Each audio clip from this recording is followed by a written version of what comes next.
আসসালামু আলাইকুম ওয়া রাহমাতুল্লাহি ওয়া বারাকাতুহু। সুপ্রিয় দর্শক মণ্ডলী, কেমন আছেন আপনারা? আশা করি সবাই ভালো আছেন। তো চলুন আজকে আমরা একটি তারিখি ড্রামা সিরিয়াল দিল্লিস আর্তুরুল এটির ব্যাপারে কথা বলবো। তো হলো দিল্লিস আর্তুরুল। এটি রিলিজ হবার সাথে শুধু তুর্কি নয়, গোটা বিশ্বে জুড়ে এটি একটি ভাইরাল তুর্কি ড্রামা সিরিয়াল হয়ে উঠেছিল।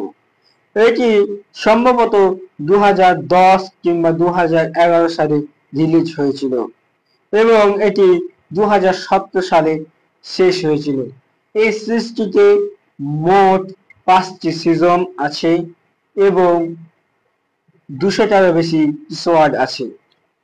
তো এই সিরিজে প্রথম যে পার্ট আসে সেইটাতে একটি ভালো খবর ছিল যে আর্তুরুল তিনি প্রথমেই হালিমার সাথে দেখা করেছিলেন এবং আর্তুরুল এইখানে তার প্রধান সর্দার ছিল সুলেমান শাহ এবং তার 4 ছেলে আর্তুরুল গাজী, সুঙ্গুর তাকিন, বকতুক এবং দুন্দার এবং তারা 3জন বন্ধু তুর্গুত, বমসি এবং দোয়ান। তো সব সিজনেই একটি ভালো এবং একটি খারাপ আছে।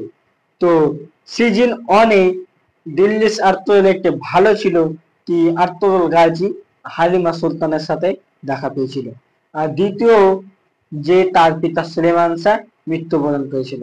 তারপর দ্বিতীয় সিজনে কি হয়েছিল?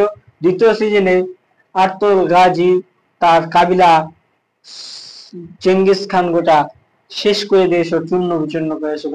আর ভালো খবরটি এটা ছিল যে তার প্রথম একটি সন্তান হয়েছিল। তৃতীয় সিজনে এইরকম একটি তৃতীয় সিজনে আর্তুরুল গাজী অনেক কিছু হারিয়ে ফেলেছিলেন এবং অনেক কষ্ট পেয়েছিলেন এবং তিনি প্রথমবারের মতো তৃতীয় সিজনে একটি ভালো খবর যে সে একটি কাবিলা জয় করেছিলেন।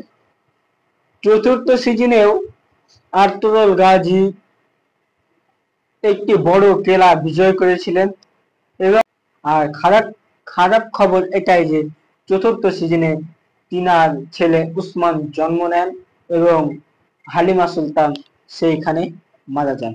এই চতুর্থ সিজনে তার জন্য একটি খুশির সংবাদ যে উসমানদের জন্ম এবং দুঃখের সংবাদ হালিমা খাতুনের মৃত্যু।